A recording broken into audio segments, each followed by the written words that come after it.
Hello,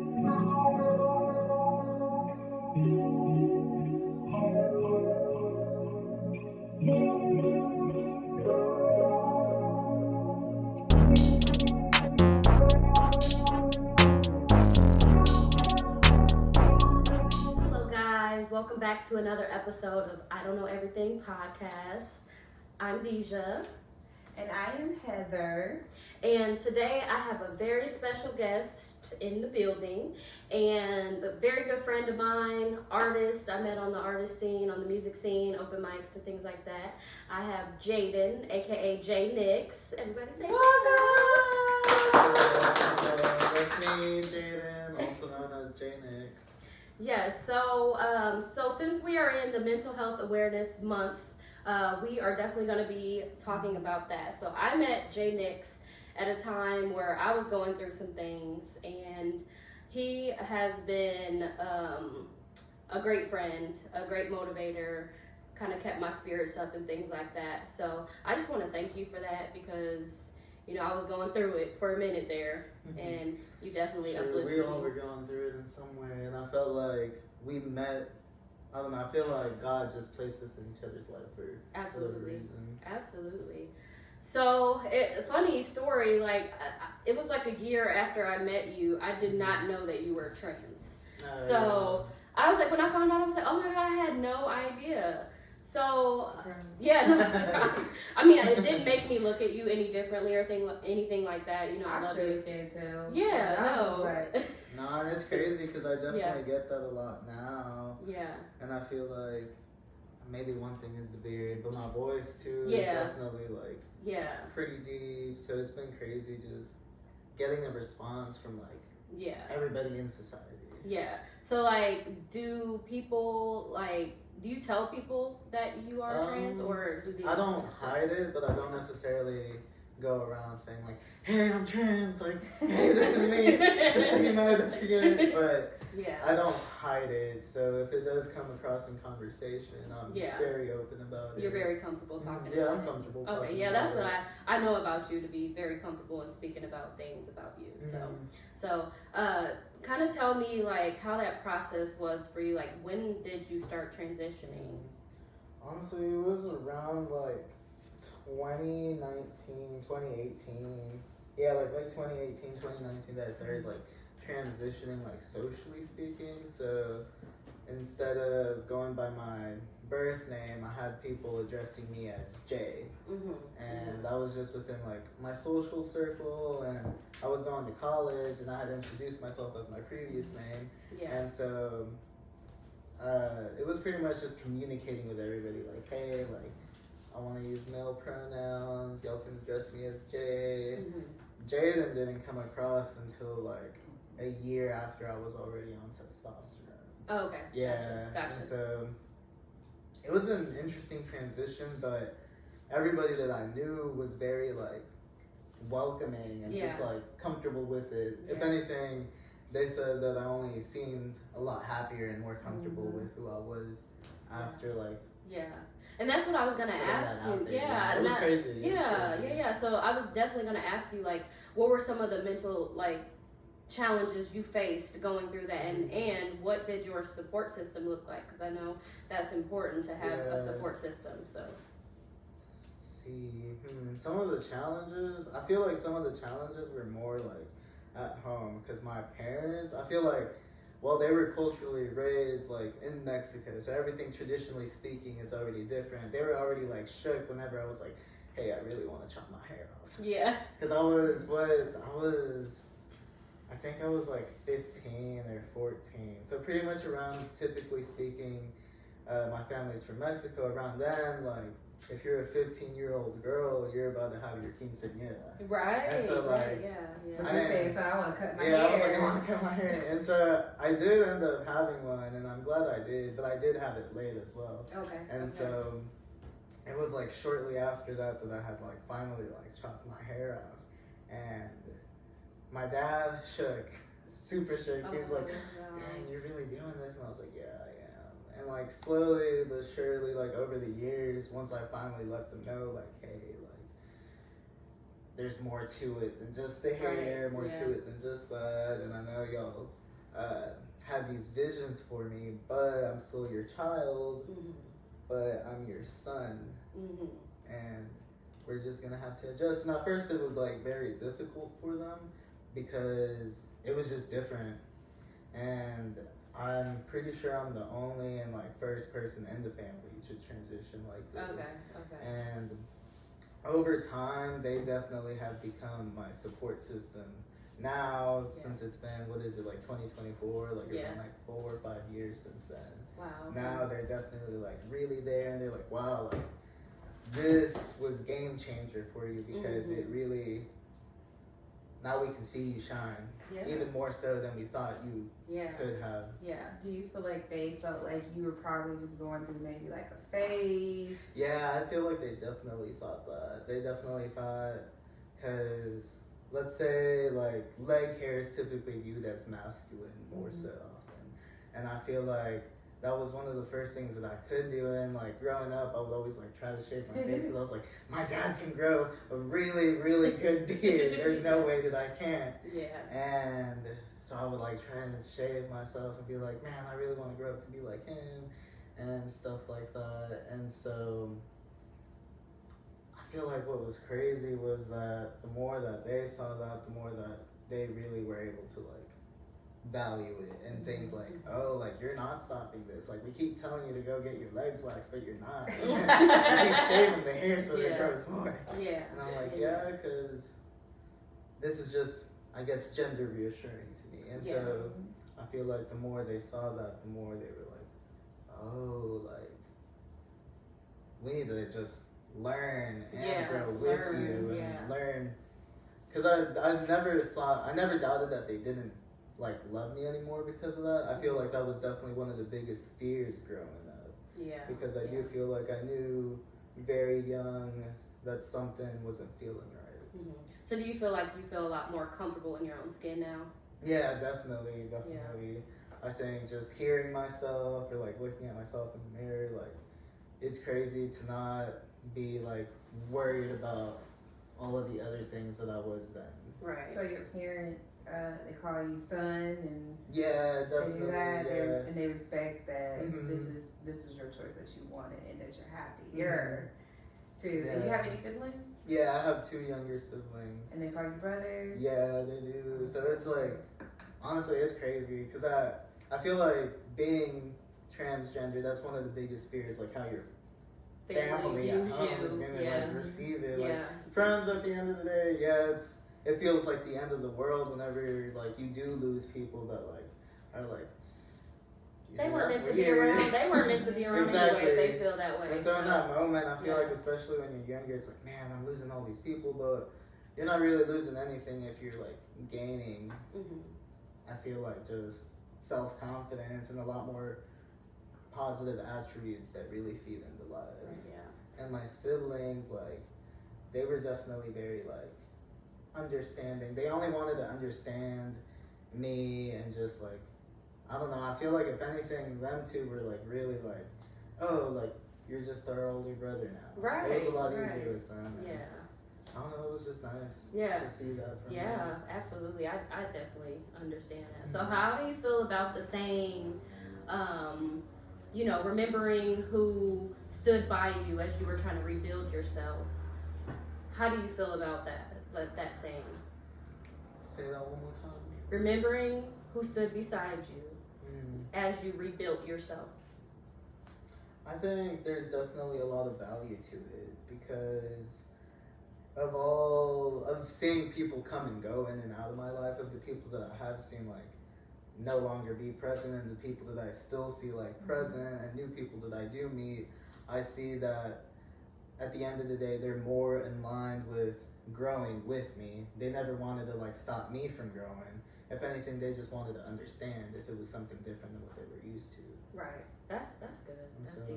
That's deep. I think it's really important to have your family as well as, a friend or two that you can always talk to, no matter what. Like I have my go-tos, and she's become my go-to, so I can call her about anything. I feel like even like with you or anyone really, it doesn't matter what your situation is. I'm blessed and grateful to say, oh, I have parents I can go to with this. But sometimes you also need that friend, someone outside the family that friend too. circle, right? Yeah. So I think that's really dope that you have the support system that you do. And again, I've seen so many things happen to people wanting to, like, I'm gonna say, unalive themselves, or because they don't have that support. And my thing is, in general, you don't have to like or understand like my decision about my life, but at least respect me. Oh yeah. So whether it be religion, whether it be if I wanted to be, something else or someone else, or my career, whatever, you may not like it. You can go kick rocks, it's fine, but at least respect me. Have that common courtesy to say, well, this is her decision, or this is his decision that they want to do. Because I have, stopped being friends with some people because I didn't respect their decision with certain things. But I wasn't going to be disrespectful or anything. And then I do have some people who I may not necessarily agree with them, but I love you so much to where I don't want our friendship to end, or I don't want to stop saying, oh, that's not my family, because I don't really understand what you're doing. Right. How can I be a support? How can I be a support to you? And also educating yourself on things, because sometimes you'll be amazed when you educate yourself on, oh, okay, I understand more, or this, so I think it's just really dope that you have that support system too. Yeah. Did you actually go through like a phase of like serious depression or anything when you were transitioning? I feel like I did. I feel like definitely like in like the peak moment that I was like letting everybody, like just society, people around me know, and like even like especially in friends, I was so. One of my biggest fears has always just been like losing people, whether it was to like death or just losing people, like just losing the art of loss. Has always just been difficult for me, because I'm like, man, I'm so terrified of like being alone in this world, and really at the end of the day, like you're not, in a way, like there's beauty to, I guess, being independent and solitary, and like all of the people. I guess one thing that I really had to learn from just wanting to be myself even more was that, like, at the end of the day, whoever isn't gonna be here afterwards, like, they already served their chapter in my life, So what was I really losing? Exactly. Like, they're only here. Right. They're here for a season. So, so like, what are some of the things that you did to kind of get through those challenges? Like, I know you do music. So did that play a big factor in kind of getting through some of those challenges that you were facing? Absolutely. I feel like music has always been like my safe haven. It was always like a form of self-expression that I could rely on growing up. Yeah. As much as I did my therapy and counseling for like depression and anxiety, I feel like a lot of it was present there because I wasn't yet accepting of myself and being comfortable in my own skin. But the more that like I allowed myself to just express and understand my own emotions, the more I was able to like reason and logically think of everything. Like I'm over here afraid of like coming out to everybody, because I'm like, man, they're all not gonna like me. But it's like, man, like let's think about it this way. Like, sure, I'm gonna lose this friend, but what did they really value in me in the first place? They didn't value my friendship. They just, I don't know, whatever it was, it was no longer needed, because they weren't valuing me as a person, because I'm still the same person, just a more developed, happier version of you. Yeah, exactly. Yeah, that's super important. Well, I know, like, I'm like, we still need to do a feature. Like, I know, we've been talking about it. We've been talking about it for like a year or so. The music you do was more of your quiet on the set. What kind of music do you do? Shoot, I feel like I don't like putting a definitive name to the kind of music that I do. I feel like it's a blend of like I feel like it's a blend and influenced heavily by like variations of like pop, hip hop, rap, like R&B, just Basically very Pink. melodic. Yeah. The artist Pink. Oh, I so love she her. right there, like, yeah, she was like, she did country, she did R&B, Some dance. she a some little bit house, everything. So everything. basically Pink, Yeah. in a sense. I don't like to limit myself because. Don't like to put yourself in that box. Yeah, I'm Yeah. like, I don't like being in a box. Yeah. Like, I'm starting there's to so get many like that things too. to do. Like, Yeah.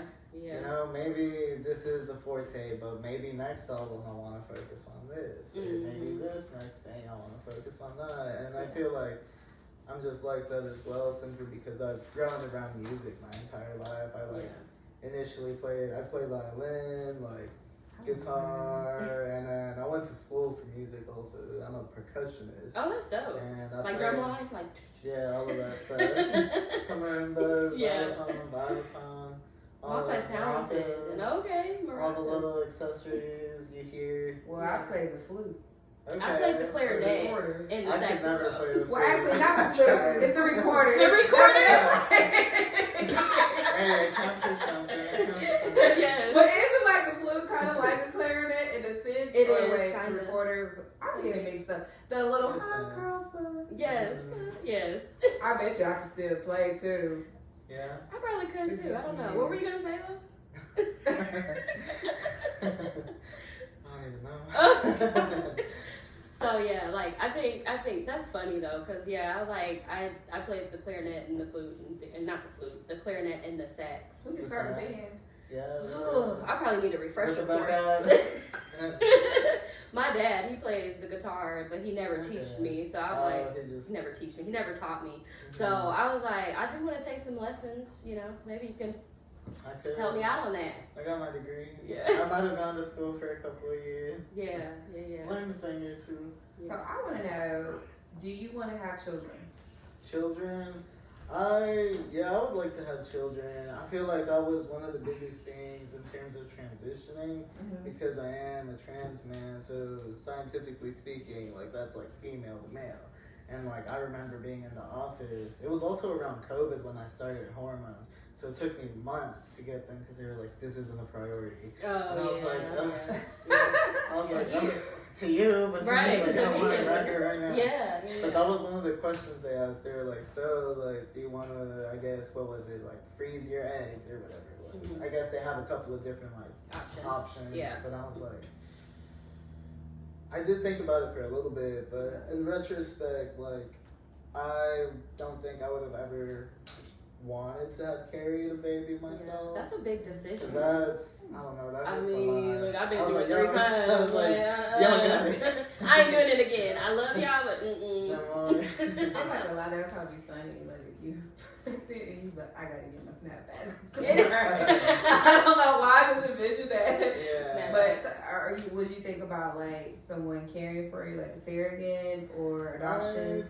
I'd probably consider adoption first, because if I wanted to have, I guess, gone with the other option, I would have had to, like, I think what they can do is, like, typically, I think, I don't personally know anybody, but there's, like, some other transgender, like, folk I follow, like, on social media that did go with the surrogate option, and so what they did was just, like, stop the hormones, and you have to stop them for a certain amount of period, that way you can, I guess, be in, what's it called? I was gonna say remission, but that ain't it. No. What's the word? I guess, so, man, I can't think of the word. I was Googling it. Yes. But that way the female hormone estrogen is more active, so then you can, like, menstruate, and so then it is possible for you to, like, get your still eggs produce fertilized it. and Yeah, things like exactly. that. Yeah. And so they went ahead and did that, and I mean, his girlfriend is like carrying a baby now, and like, Wow. it's just I think they're due for like by the end of this year, but I know that it is an option if I were to like ever change my mind. Yeah. Well, that's good that the option is open for you. Yeah. So. But I think I'd prefer adopting. Yeah. Definitely. I was gonna say, look, just going to doctor. That sounds like a lot. Yeah. Yeah, I know. I was like, It sounds like a lot, and then there's so many, it takes a lot of, like, you know, children, dedication. babies out there that Exactly. need and deserve a nice home too. Yeah. So with that, I have two questions. So one, with the menstrual, did that stop completely for you? It varies for everybody. It did stop completely for me, and that was definitely something that I did not want.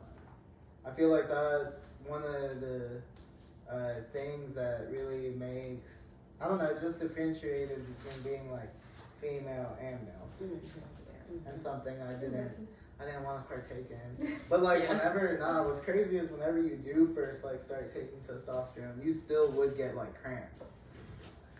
Like you still would. They say you're gonna still get this symptom. Yeah, you still don't hurt. I was talking to you about that the other day. I know, I was like, that's what I'm dying. My cramps are so bad. But yeah, so.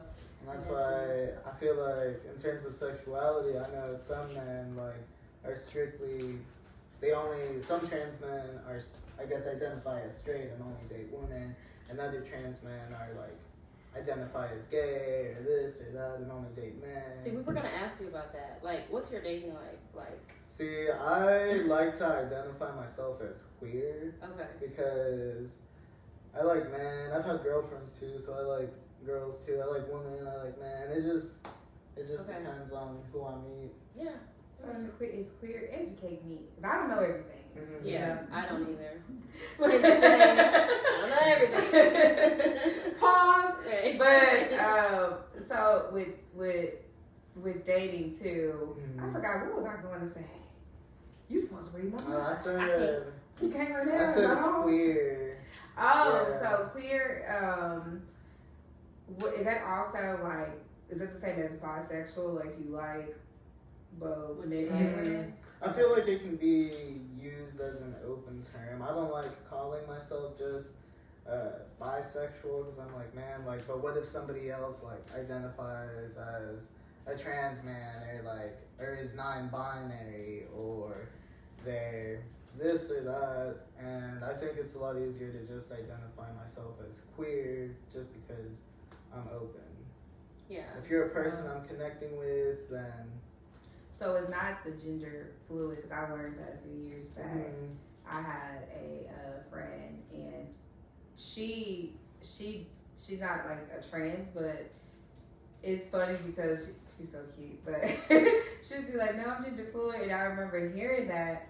I went to cosmetology school, and she was one of the students there, and she stood up and we were introducing ourselves, and that was the first time I heard it. She said, "I'm gender fluid," and I'm not gonna lie, I kind of laughed. I was like, what They're like, wait. the hell is fluid? And I'm just saying. Yeah. I was like, is that liquidy or what? Oh my god. I'm just saying, I did not know. She's like one of the You're coolest souls, but I was processing. I was just sitting there. I was like, I want to talk to her after this because I was so interested. But she said it really depends on her mood. One moment she identified as a man, and then one she felt like she was all feminine. She was a woman. So she said it really depends on her her mood. And I was like, okay, learn me something because I really don't know, but of course, queer and gender fluid are two different things. Because you identify as a man. Okay, all right, got that. It's always something. Yeah, it's always good to kind of get that education because you never want to offend anybody either by not knowing. So asking, it shouldn't be like an issue asking, so you can get clarification. So I think that's I think dope. if anything, it's like a safer bet to get clarification. Right. Yeah. Just like, hey, like, I'm not sure, but I wanted to check in with you. That way I can respect you. Exactly. That's super important. So, what advice would you give for somebody that's not only transitioning, because I don't want to keep it at that, but someone that is going through, the ups and downs of life? Like, what advice would you give to them on how to get through it? Not just with this, but I think the biggest thing that I learned was, like, don't be afraid. Like, feel the anxiety of things, but it isn't always like that terrifying to like do something good for yourself, like whatever it may be. Like for me, this was one of the big steps, but past that there's like more to it than just that, like it's really learning how to like take care of yourself and respect yourself and like be more dignified with the way that you carry yourself. Like somebody's disrespecting you or this or that, like you don't want that. You don't stand for that. You don't want to surround yourself with people who like don't like love you for you and love the person you are. Stand on business. We done had a lot of conversations about that. Yeah, so many.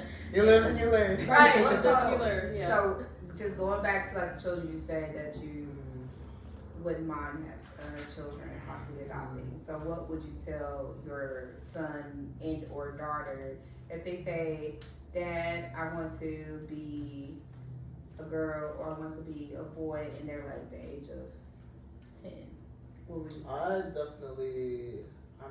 I would advise them to like, I wouldn't take away from them expressing themselves. I would be like, hey, like, I do want you to be sure of this, and just know that like once you start making changes, if you're already so far along, like there isn't always the option to like take away. Like let's say one day I just decided, nah, I don't want this anymore. I would have to like invest a lot into like pretty much just reversing the medical effects of taking that hormone.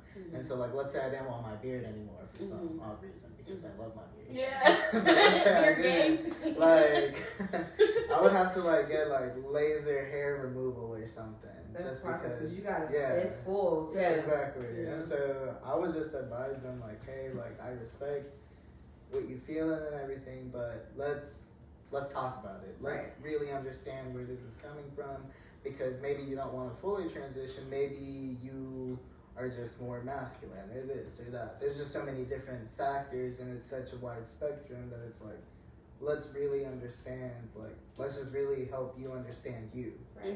So Get we can that take the right education. steps. Yeah. The education about it. Would you let them transition at an early age, or would you just try to wait it out a little bit to see if they change? I feel like I would wait until they can really understand themselves. Would you like educate them? And Yeah, just definitely. talk with them and just see where their head really is. Okay. I think that's That, and scientifically speaking, like I do think there's like just a lot more work that does need to be done. That way, transitions at such an early age are like a lot safer, you know. Yeah. There's a lot like you barely can learn how to tie. You barely learned how to tie your shoe 2 years ago. This is a big jump, so Yeah. I would definitely. So let's agree process with everything, you that. know. Yeah, it's definitely a process. So what's next for you? What's Like, next? Yeah, as far as the music and Shoot, everything else that you have going on in your life, like a lot yeah. too. And it's exciting though, but I feel like what's next is just really pushing myself forward with the identity that I carry myself with. I feel like I really want like other people part of the transgender community that to be aware that like, hey, like it ain't all dark days. Like there's rainbow and butterflies out there too. Yes. Like, and like whatever you're passionate about, for me it's music. So what I want to do is keep, as much as it is a coping mechanism for me, like I think it's a universal language, and I think whether somebody can't necessarily understand what you're saying, they can feel something. Right, And right. maybe a song that means something to me isn't the exact same thing to somebody else, but Right. it can provide some sort of like reassurance, like, hey, you're also not alone through this. I write a lot of songs about I feel like understanding my own self-worth in relationships. Yes. And yes, so I yes, feel yes. like going through all of those emotions, one of my next projects is going to be called The Art of Letting Go. And so I know that's gonna be good. yeah, and so I'm excited for that. I've really been like writing heavy, Yeah. putting a lot of work into it, and really just every part of the way being like very dignified. Like everything has a purpose, and so I'm excited for all of that to like be Transpired. be Yes. shown. I love that. Yes, I am ma'am. like super duper proud of you for coming on here and telling your Yes. story and just being open with us, and we definitely appreciate you. Yes. So It was so good to meet you. I'm so happy, and it's like a dope individual too. So Thank you. Oh, my very good friends. Thank you for having me. Thank you for reaching out. Oh to yeah, me. Like, absolutely, I was absolutely. definitely excited to be a part of this. I Yes, want to hear your music too. yes. Tell the Oh, people, yeah. tell the people where they can follow you. Yeah, so my artist name is JNix World. It's on my hat. It's on the hat. JNixWRLD, and you can find me on social media, and my music is out on YouTube, streaming platforms. Just Google me. Google me. He's I was Googleable. I am Google just Googleable. got a new word. I was out gonna here, say too. the song "Google Me, Baby." I forgot Right. what song that was. but I remember think the it was lyrics. Tiana Taylor, wasn't it? No, it was Tiana Yeah, Taylor, but she was, yeah. back in the day. Oh my goodness. But yeah, so thank you guys for tuning in to another episode of I Don't Know Everything podcast. You can find us on YouTube. I Don't Know Everything podcast on Instagram. IDK Everything _podcast. And also on the same as on what's our other platforms? We're on all platforms. On all platforms, on Yes. Facebook and on, I was gonna say Twitter. We don't have a Twitter yet. Gotta get to Twitter, but Yeah. on what's the other platform? TikTok? TikTok. Yes. So if there's anything that you guys want us to talk about or you want us to bring any guests on, please email us at eliteundergroundradio@gmail.com. Also on our IG page, we do have our direct email as well too. So make sure you guys tune in to next week where Heather and I will be talking about our personal experiences. So thank you guys. Elite. Bye.